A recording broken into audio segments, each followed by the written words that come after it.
Hello dear friend, आप लोग को cell the unit of life का part A, part B, part C, part D uploaded कर दिया गया है। जिसने नहीं देखा जाके वो देखिए, उसमें एनसीईआरटी की हर एक लाइन को एक्सप्लेन किया गया है। ये जो समरी लेक्चर है इसमें आपको साइंटिस्ट के नाम, डाटा, माइंड मैप के बारे में बताया जाएगा। नेक्स्ट पार्ट में मूव कर रहे हैं बिना टाइम वेस्ट किए। साइंटिस्ट के नाम रीड कर रहे हैं, अच्छे से सुनिए। एंटविन वेन लुवेनहुक, इन्होंने फर्स्ट सॉ एंड डिस्क्राइब किए थे लाइफ सेल को। न्यूक्लियस के बारे में डिस्कस किए थे रॉबर्ट ब्राउड ने। स्केलेटन एंड स्वान ने सेल पोजेस दिए थे सेल थ्योरी को। प्रोडक्ट वर्चियो, ओमनी सेलुला, इसेलुला और ये मॉडिफिकेशन किए थे सेल थ्योरी को। सेल थ्योरी किसने दिया है? स्केलेटन एंड स्वान ने। मॉडिफाई किसने किया है? रुडोल्फ वर्चियो ने। ध्यान रखना। एससी ग्राम डिस्कवर किए थे ग्राम स्टेनिंग टेक्निक को। Single and nucleus possess fluid mosaic model of cell membrane. Camillo Golgi discover किए थे गोल्गी apparatus को। जॉर्ज पैलेड डिस्कवर किए थे राइबोसोम को। Fleming coined the term of chromatin for the nucleus material. Nucleus material जो coin के रूप में डालते हैं वो उसको ने फ्लेमिंग ने डिस्कवर किया। जी एन रामचंद्रन ने डिस्कवर किया था ट्रिपल हेलिक स्ट्रक्चर ऑफ कोलिजन, जो कि आपको स्टार्टिंग में ही सेंट्रिस्ट के बारे में बताए थे, जी एन रामचंद्रन के बारे में काफ़ी चीज़ें। नेक्स्ट पार्ट मूव करते हैं डाटा के बारे में। माइक्रोप्लाज्म जो वो स्मॉलेस्ट सेल होती है, उसका लेंथ जो वो 0.3 म्यू होती है। ह्यूमन रेड ब्लड सेल का डायमीटर 7 म्यू होती है। पीपीएलओ का 0.1 म्यू होती है। वायरस का 0.02 से 0.2 म्यू होती है। टिपिकल यूकैरियोटिक का 10 से 20 होती है। इन prokaryotic ribosome are 50 nanometer by 20 nanometer in size are made of two subunit 50 and 30, which when present together form of 70 as prokaryotic ribosome. In human being, the material of the RBC मतलब erythrocyte has 52% protein होती है, 40% lipid होती है। Golgi body consist of a flat disc shape and cisternae of 0.5 से 1 diameter, half और एक diameter होती है इसका। प्लांट सेल जो वैक्यूल जो वो ऑक्यूपाई करते हैं 90% of volume of the cell. Typical mitochondria sausage shape और cylindrical, having a diameter of 0.2 से 1 म्यू एम। लेंथ एवरेज 0.5 होता है। लेंथ जो वो 1 से 4.1 होती है। Chloroplast are lens oval spherical डिक्ट और even ribbon organelle having variable length 5 से 10 लेंथ होती है। 2 से 4 वृत्त होती है। नम एक सेल के बारे में बताया जा रहा है और इसका जो वो 20 से 40 होती है। आप लोग लाइन पढ़ सकते हैं। Next, the axon of cilium and flagellum usually has 9 doublet of radial arranged peripheral macrotubule are and a pair of external located tubules. Such an arrangement of axolamellary macrotubule is referred to as 9+2 ray होती है। Nuclear envelope is consists of two parallel which space is 10 to 20 called perinuclear space. Human cell का diameter 2 meter को 46 होती है। 23 chromosome pair में होती है। Typical eukaryotic cell cycle is human cell is cultured this cell division जो 24 hour में division हो जाती है। In onion root tips each cell has 16 chromosome. Next part पे मूव करना। अब यहाँ पे आपको माइंड मैप चैप्टर का दिया जाएगा। एक एक चीज़ जो आगे आपको डिस्कस किया गया पॉइंट वाइज में, उसी को यहाँ पे आपको माइंड मैप में बताया जा रहा है। आराम से सुनिए चीज़ों को। थोड़ा कुछ जूम आउट कर देते हैं। Cell the unit of life. Cell arrow पे ध्यान रखिएगा, जिस लाइन को पढ़ रहे हैं अपनी आंखों को वहाँ पे टिका लीजिए। जहाँ पे जिस लाइन को रीड कर रहे हैं उसे गौर से सुनिए और देखिए। Cell basic unit of life. Then next cell के लिए लिखी हुई है first living cell was seen plus describe by Antonie Leeuwenhoek. फिर सेल को आगे बढ़ेंगे। दो पार्ट में बांटा गया, यूनिसेलुलर, मल्टीसेलुलर। यूनिसेलुलर जो वो कैपेबल होता है इंडिपेंडेंट एक्सिस्टेंस और performing essential function of life. फिर सेल थ्योरी का दो तीन पार्ट बांटी गई है। फर्स्ट पार्ट में formulated by Schleiden plus Schwann did not explain, इन्होंने एक्सप्लेन नहीं किया था कि न्यू सेल कैसे फॉर्म होते हैं। फिर राइट की तरफ all living organism are compose of cell plus their product of cell. Next point all cell are arise from pre existing cell. इसने एक्सप्लेन ये चीज़ किसने किया था? रुडोल्फ वर्च्यून, और इन्होंने पोजिस किया था omnis cellula e cellula. And not only modify plus give the final shape of the और ओमनी रुडोल्फ वर्च्यून जो वो सिर्फ मॉडिफाई नहीं, उन्होंने फाइनल शेप भी दिया था सेल थ्योरी का। फिर सेल को दो पार्ट में बांटा गया, इस तरफ न्यूक्लियस है, इस तरफ साइटोप्लाज्म। पहले न्यूक्लियस के बारे में जान लीजिए, न्यूक्लियस के पार्ट। न्यूक्लियस को फिर दो पार्ट में बांटा गया, मेम्ब्रेन बाउंड जिसमें मेम्ब्रेन होते हैं वो होते हैं यूकैरियोटिक सेल, जिसमें मेम्ब्रेन नहीं होते हैं उसको कहते हैं हम लोग प्रोकैरियोटिक सेल। साइटोप्लाज्म का बात करते हैं, साइटोप्लाज्म जो वो main arena of cellular activity होते हैं। फिर सेल को ऑर्गेनल्स में बांटा, ऑर्गेनल्स के फिर दो पार्ट बोले, दो पार्ट किए गए, मेम्ब्रेन बाउंड और मेम्ब्रेनस लेस। मेम्ब्रेन बाउंड के फिर दो पार्ट किए, अपसेंट हो मेम्ब्रेन बाउंड अपसेंट होते हैं इन प्रोकैरियोटिक एंड प्रेजेंट होते हैं eukaryotic. Membrane less present in prokaryotic only ribosome और प्रेजेंट इन यूकैरियोटिक। राइबोसोम जो है वो मेम्ब्रेनस लेस होते हैं, present in all cell. Ribosome जो वो सारे सेल में प्रेजेंट होते हैं। ये पेज नंबर 1 थी। नेक्स्ट पार्ट में मूव कर रहे हैं। आप लोग को शो हो रही होगी। बात करेंगे प्रोकैरियोटिक सेल का। प्रोकैरियोटिक का सेल को फिर तीन पार्ट में बांटा गया। पहला पार्ट है सेल इन्वेलप। सेल इन्वेलप को फिर तीन पार्ट में बांटा गया। ग्लाइकोकैलिक्स, ग्लाइकोकैलिक्स क्या होती है? Different in composition plus thickness होती है। फिर ग्लाइकोकैलिक्स को दो पार्ट में बांटा गया। लूज सीट, लूज सीट जो होती है उसको कहते हैं स्लिम लेयर, और थिक सीट जो थिक टफ होती है उसको कहते हैं capsule. Middle part cell envelope का सेल वॉल होती है। Then third part plasma membrane होते हैं। फिर प्लाज्मा मेम्ब्रेन आई फिर मेजोजोम में। फिर मेजोजोम का तीन पार्ट होते हैं, वैसिलस, ट्यूब्यूल, लैमेली।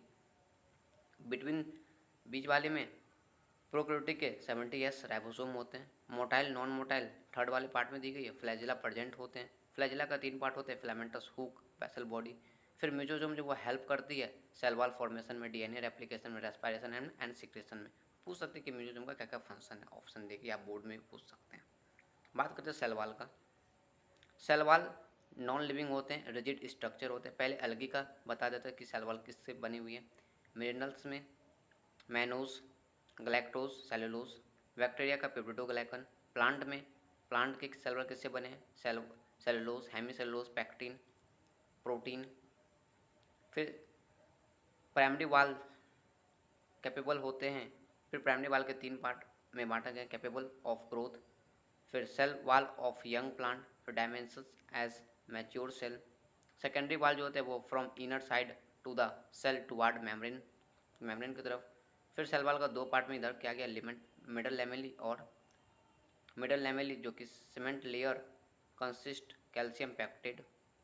फिर सेल वाल के बारे में दी गई है जो कि गिव शेप देता है सेल को, प्रोटेक्ट करता है मैकेनिकल डैमेज प्लस इन्फेक्शन से, हेल्प करता है सेल वाल इंट्रैक्शन से, और प्रोवाइड करता है बैरियर टू अनडिजायर्ड मैक्रोमोलिक्यूल को भी, जो भी यूजफुल अनमैक्रोमोलिक्यूल सेल के अंदर ना आ जाए उसको प्रोटेक्ट करने के लिए। Next part. अब यहाँ पे लिखी हुई सेलेक्टिवली सेल मेम्ब्रेन के बारे में। सेल मेम्ब्रेन के बारे में मैं आप लोग को एक सेकंड रुकिए, मैं पेन यूज कर लेता हूँ।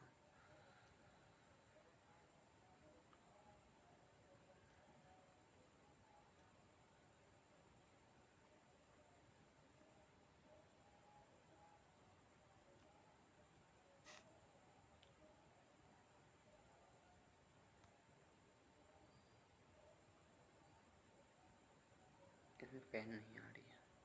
आगे बात करते हैं सेलेक्टिवली सेल मेम्ब्रेन के बारे में। सेल मेम्ब्रेन के ऊपर की तरफ सेलेक्टिवली परमेबल दिखी है, इधर की तरफ active transport sodium plus potassium pump लिखी हुई है। फिर लेफ्ट की तरफ एक्टिव का यहाँ पे एग्जाम्पल दी गई है, सोडियम पोटासियम पंप। फिर लेफ्ट की तरफ passive transport polar molecule plus facilitated diffusion. फिर वाटर का ऑस्मोसिस होता है, न्यूट्रल सॉल्यूट का डिफ्यूजन होती है। फिर सेल मेम्ब्रेन का राइट की तरफ केमिकल कंपोजिशन आरबीसी का दी गई 52% प्रोटीन और 40% लिपिड। लेफ्ट की तरफ detail structure was study only after advantage of electron microscope. Electron microscope कब आया था? 1950 में। फिर सेल मेम्ब्रेन के नीचे की तरफ इधर लेफ्ट की तरफ लिपिड बायलेयर जो कि फॉस्फोग्लिसराइड। फिर दो पार्ट में बांटा गया, पोलर हेड टुवार्ड जो आउटर साइड बाहर की तरफ, और नॉन पोलर और हाइड्रोफोबिक टेल और टुवार्ड द इनर साइड जो कि अंदर की तरफ होते हैं। फिर बिटवीन में देखिए fluid mosaic model Singer and Nicolson 1972 में दिया था। फिर राइट की तरफ प्रोटिस्टा प्रोटीन, और यहाँ पे प्रोटीन है। कार्बोहाइड्रेट आर ऑल्सो प्रेजेंट होते हैं सेल मेम्ब्रेन में। टू टाइप के होते हैं depending upon each estate, integrated और पेरिफेरल। इंटीग्रेटेड पार्सली और ब्यूरिड अंडर इन मेम्ब्रेन होते हैं और ये लाई ऑन मेम्ब्रेन। पेरिफेरल जो वो ऊपर की तरफ लाई करते हैं। फिर सिंगल एंड निकल्सन का दो पार्ट में बांटा गया। इन्होंने quasi fluid nature of lipid enable lateral movement of protein with in bilayer, जिसको फ्लूइडिसिटी कहते हैं। फिर फ्लूइड नेचर मेम्ब्रेन हेल्प करता है सेल ग्रोथ में, सिक्रीशन में, एंडोसाइटोसिस में, सेल डिवीजन में और फॉर्मेशन ऑफ इंटरसेलुलर जंक्शन में। अब बात करते हैं एंडोमेम्ब्रेन सिस्टम में। एंडोमेम्ब्रेन सिस्टम का चार पार्ट पहले भी बताया गया था। पहला वैक्यूल के बारे में डिस्कस करते हैं। वैक्यूल कंटेन करता है water, cell sap, excretory product. Vacuole occupy 90% volume of the cell. Third point, membrane bound space tonoplast कहा जाता है। Tonoplast facilitated ion concentration gradient. Next part पे मूव करते हैं लाइसोसोम के बारे में। Lysosome membrane bound vesicles structure होते हैं, रिच इन हाइड्रोलिटिक एंजाइम होते हैं, ऑप्टिमल एक्टिविटी एसिडिक पीएच होती है।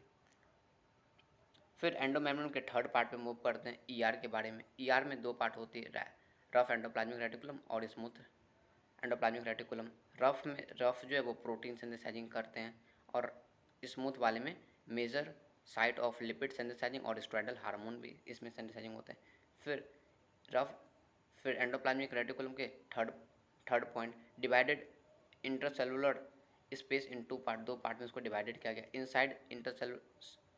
इनसाइड ईआर को लुमिनल कहा जाता है और एक्सटर्नल लुमिनल को साइटोप्लाज्म कहा जाता है। फिर लास्ट पार्ट है एंडोमेम्ब्रेन सिस्टम का, जो कि गोल्गी एपरेटस होती है। गोल्गी एपरेटस को फिर दो पार्ट में बांटा गया इधर उधर।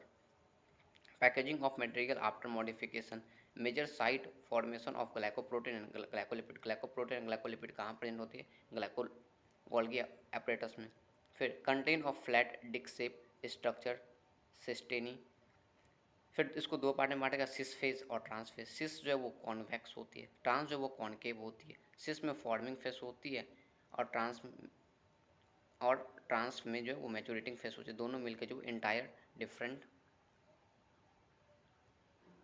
आगे कुछ यहाँ पे पॉइंट है, मैं इसको इंटायर डिफरेंट के बाद कुछ एक वर्ड है जो कि आप लोग पीडीएफ में एक बार देख लेना, इसमें नहीं आ रही है।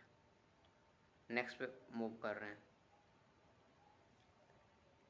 माइटोकॉन्ड्रिया, जो कि visual under the macroscope only after specific staining. Number per cell is variable depending on the biological activity of the cell. Diameter 0.2 से 1 mm, average 0.5, length 1.0 से 4.1। माइटोकॉन्ड्रिया का शेप सिलेंड्रिकल सॉलिड शेप होती है। Matrix disc like DNA, few RNA होते हैं, 70s ribosome होते हैं। Function बता ही दिया, एरोबिक रेस्पिरेशन होते हैं, प्रोड्यूस एटीपी करते हैं, पावर हाउस ऑफ सेल कहा जाता है, डिवीजन करते हैं, फ्यूजन से। हर एक पॉइंट आपको एनसीईआरटी का डिस्कस कर दिए। माइंड मैप आपके लिए बहुत यूजफुल होगा, आप इसे एक बार अच्छे से सुने और समझे। डबल मेम्ब्रेन होते हैं, टू एक्वस कंपार्टमेंट होते हैं, outer inner membrane space, peripheral mitochondrial space, inner matrix होती है, आउटर मेम्ब्रेन कंटिन्यूस लेयर में बनी रहती है। फिर inner membrane with infolding called cristae. Toward matrix की तरफ होते हैं क्रिस्टिनी, जो इनकेज करता है सरफेस एरिया। अब बात करते हैं प्लास्टिड के बारे में। Plastid on the basis of presence और absence of pigment and type of pigment. Plastid को तीन पार्ट में बांटा गया, ल्यूकोप्लास्ट, क्लोरोप्लास्ट और क्रोमोप्लास्ट। ल्यूकोप्लास्ट के बारे में पहले बताए जाते हैं। कलरलेस प्लास्टिड होती है ये, पिगमेंट अब इसमें अपसेंट होती है। फंक्शन क्या है? स्टोर करता है न्यूट्रिशन को, फूड को। फिर ल्यूकोप्लास्ट को तीन पार्ट में बांटा गया, एमेलोप्लास्ट जो कि स्टोर करता है कार्बोहाइड्रेट, एग्जाम्पल हो गया पोटैटो। फिर इसियोप्लास्ट जो कि स्टोर करता है ऑयल एंड फैट को। एरोलोप्लास्ट जो कि स्टोर करता है प्रोटीन को। नेक्स्ट बात करते हैं सेकेंड पार्ट का, क्रोमोप्लास्ट, जो कि presence of fat soluble carotenoid pigment like carotene, xanthophyll etc. This pigment give the part of plant yellow, orange, red colour. ये होते हैं, ये थे क्रोमोप्लास्ट। अब बात करते हैं क्लोरोप्लास्ट। क्लोरोप्लास्ट का साइज लेंथ का बात करते हैं 5 से 10 mm होती है, विड्थ 2 से 4 mm होती है। सेम बात करते हैं क्लोरोप्लास्ट का लेंस शेप के होते हैं, ओवल होते हैं, स्पेरिकल होते हैं, डिस्क्वाइड होती है और रिबन शेप होते हैं। नंबर बात करते हैं इन चाल्मोडेनास, एक सेल में मेसोफिल जो है वो एक चाल्मोडेनास के पर सेल में मेसोफिल सेल में एक चाल्मोडेनास में एक सेल होते हैं क्लोरोप्लास्ट के, और मेसोफिल में 20 से 40 पर सेल होती है। फिर क्लोरोप्लास्ट का stroma enzyme required for the synthesizing of carbohydrate, दूसरा double standard circular DNA molecule 70s ribosome होती है। फिर क्लोरोप्लास्ट का सेकंड पॉइंट है flatted membrane sac called thylakoid are arranged in stalk-like pills of coin called grana, single granum, collected between the granum, जिसको collection grana के collection को कहा जाता है स्टोरमा लैमेली। फिर thylakoid of human lumen and it's also, आगे का पॉइंट वो पीडीएफ में आप लोग को शो हो पाएगी, इसमें नहीं हो पा रही है। फिर double membrane bound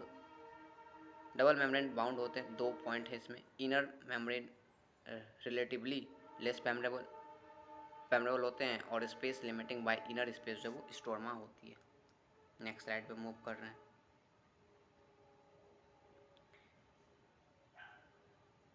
next slide यहाँ पे आपको राइबोसोम के बारे में दी गई है।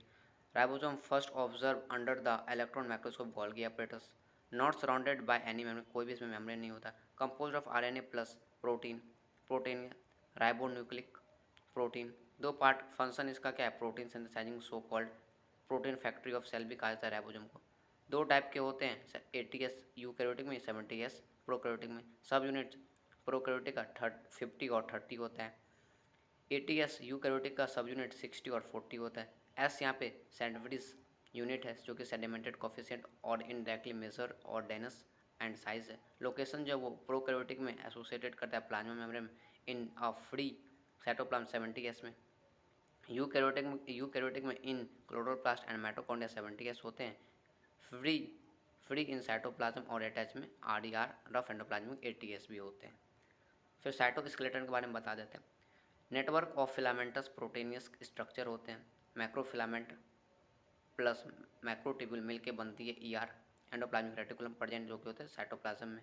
फंक्शन क्या है साइटोस्केलेटन का, mechanical support, motility, maintenance of shape of cell. फिर सिलिया एंड फ्लैजिला के बारे में बता देते हैं। सिलिया एंड फ्लैजिला का ऊपर की तरफ hair like growth of cell membrane are covered by the cell membrane. Second point small structure work like ore. Third point, causing the movement of either the cell or fluid or the surrounding fluid. फिर cilia and flagella का prokaryotic flagella मोनोफिब्रिल होती है, और वो तो cilia के बारे में था, और यहाँ फ्लैजिला के बारे में लिखी comparatively long and responsible for cell movement. Cilia and flagella का emerge from centriole like structure called the basal bodies not covered by with cell membrane. Core or filament is called axon, composed of macrotubule parallel to the long axis, arranged of macrotubule 9 plus 2, 9 macrotubule peripheral and double, while 2 macrotubule central and single होते हैं। Connect between central tubule वो bridge कहा जाता है। Covering of central tubule central seat कहा जाता है। Connection between peripheral tubule linker कहा जाता है। Connection between peripheral and central tubule को रेडियल स्पॉक कहा जाता है। ये सब टर्म को ध्यान रखने, कोई भी स्टेटमेंट देखा आपसे पूछेगा कि जैसे ऐसे पूछ सकते हैं कवरिंग ऑफ सेंट्रल ट्यूब्यूल को क्या कहते हैं, आपको यहाँ पे बोलना पड़ेगा सेंट्रल सीट कहते हैं, या कनेक्टिंग बिटवीन पेरिफेरल ट्यूब्यूल को क्या कर सकते हैं, लिंक कर सकते हैं। बोर्ड में भी पूछ से जा सकते हैं, फिल इन द ब्लैंक्स में, नीट में ऑप्शन लगा के तो पूछे ही जाएंगे। नेक्स्ट स्लाइड, सेंट्रियोल के बारे में ऊपर में, centrosome equal to 2 centriole peripheral to each other plus surrounding amorphous peri centriole material होती है। फिर सेंट्रियोल फर्स्ट पॉइंट लिखी गई है cylindrical structure without membrane. Second point absence in almost plant में एब्सेंट होती है। Function formation of basal body of cilia and flagella, help in formation of spindle fibre during cell division in animal cell. Centriole का फिर इधर point लिखे गए right की तरफ, in transverse section appear as cartwheel, composed of 9 peripheral macrotubule of fibrils plus tubular protein का बना हुआ रहता है। ट्यूबुलर पेरिफेरल ट्यूब्यूल जो वो ट्रिपलेट होती है। सेंट्रल प्रोटेनियस पार्ट हब कहा जाता है। Connection between hub and peripheral को यहाँ पे रेडियल स्पोक कहा जाता है। अरेंजमेंट जो वो 9+2 होते हैं, वहाँ पे 9+ सिलियन फ्लैगेलम 9+2 थी, यहाँ पे 9+0 है। बात करते हैं न्यूक्लियस का। न्यूक्लियस जो वो डिस्कवर किया था रॉबर्ट ब्राउन ने। टर्म जो वो chromatin was given by Fleming, आगे आपको सेंटेंस में पहले ही बता दिए थे। Staining of chromatin by basic dye contain करता है 2 parallel membrane space between both the membrane perinuclear space 10 से 50 म्यूएम होती है, नैनोमीटर होती है। Nuclear envelope is interpreted by minute pore formed by fusion of both the membrane. Through pore, movement of RNA and protein take place between cytoplasm and nucleus. And outer membrane remain continue with ER. ये जो अभी मैंने point पढ़ी 5, ये nuclear envelope के बारे में बताई गई थी। ठीक, आगे मूव करते हैं। Interphase nucleus of cell with is not dividing. Interphase में न्यूक्लियस वो डिवाइड नहीं करती है। इसके पहले point, eukaryotic of many mammal and सभी ट्यूब में न्यूक्लियस नहीं होती है, पॉइंट में बताया भी गया है। न्यूक्लियस फिर नंबर में नॉर्मली 1 न्यूक्लियस, एक न्यूक्लियस में एक पर सेल में एक न्यूक्लियस होती है। इन सम और कुछ ऑर्गेनिज्म में मोर देन 1 न्यूक्लियस पर सेल, एग्जाम्पल विचिनीरिया और पैरामोसियम। लिक्विड एंडोस्पोर ऑफ कोकोनट, ये एग्जाम्पल आपको 3 ये ध्यान रखने। फिर न्यूक्लियर मैट्रिक्स और न्यूक्लियर मैट्रिक्स को कहा जाता है न्यूक्लियोप्लाज्म। इसका 2 पार्ट होते हैं, न्यूक्लियस सिंगल कहा जाता है nucleosome, spherical structure without membrane. फिर site of ribosomal RNA synthesizing, large and more in number in cell, this activity carrying out the protein synthesizing. Chromatin के बारे में दी गई है, higher extended and elaborated nucleoprotein fibre become condensed and form chromatin during cell division. Next part move कर रहे हैं, ये लास्ट पार्ट है माइंड मैप का। यहाँ पे क्रोमोजोम के बारे में दी गई है। पहला पॉइंट क्रोमोजोम का, a human cell have 2 meter का डायमीटर होते हैं, 46 इसमें क्रोमोजोम प्रेजेंट होती है। सेकंड पॉइंट है form due to condense of chromatin fiber during cell division. फिर क्रोमोजोम का कंपोजिशन दिया गया है, किससे किससे बने, डीएनए होते हैं, हिस्टोन प्रोटीन होती है, बेसिक होती है, नॉन हिस्टोन प्रोटीन होते हैं, प्लस आरएनए होती है। टाइप दी गई है क्रोमोजोम का on the basis of position of chromosome, metacentric centre in middle, सब metacentric centromere slightly away from middle, acrocentric centromere close to the end of chromosome, telocentric centromere at terminal position। Structure के बारे में discuss करते हैं chromosome का, primary constriction और centromere, each centromere has 2 disc shape structure called kinetochore, few chromosome have secondary constrictor at constant location, fragment और part of chromosome after secondary constructor उसको satellite कहा जाता है। मैक्रोबॉडी जो कि लास्ट पार्ट आते हैं या लास्ट टॉपिक बोल सकते हो cell the unit of life cycle का, इससे 3 पॉइंट है वो सुन लीजिए। Membrane bound minute vesicle called enzyme contain, membrane bound minute vesicle मतलब स्पेरिकल शेप जो है एंजाइम प्रेजेंट होती है, प्रेजेंट दोनों में होती है, प्लांट सेल में और एनिमल सेल में। इसका एग्जाम्पल होगी पेरोक्सिसोम, ग्लाइकोसोम और स्पायरोसोम etc। Thank you. ये आपका पूरा cell the unit of life, हर एक चीज़ एनसीईआरटी के कवर अप कराया गया। स्पेशल से आपको पार्ट ई में साइंटिस्ट के बारे में अलग पीडीएफ अलग पेज में बताया गया। फिर डाटा जो होते हैं वो उसको अलग पेज में बताया गया। माइंड मैप माइंड मैप जैसे आपने सुनी हुई होगी, एक लाइन एनसीईआरटी की इसमें शॉर्ट करके लिखी हुई है, मुश्किल से 5 से 6 पेज है, पूरी आपको cell the unit of life जो वो कंप्लीट हो गई है।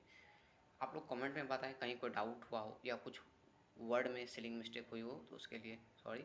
हो सकती है कुछ वर्ड इधर उधर हो गई हो, आप लोग एक बार पीडीएफ से भी रीड कर सकते हैं या इस वीडियो को देखिए, आपके लिए जो समरी वीडियो जो वो बहुत ज़्यादा हेल्पफुल होगा रिवीजन के लिए। धन्यवाद। और आप लोग कमेंट करें, शेयर करें कैसा लगा वीडियो, नहीं लगा सब्सक्राइब करें चैनल को। धन्यवाद।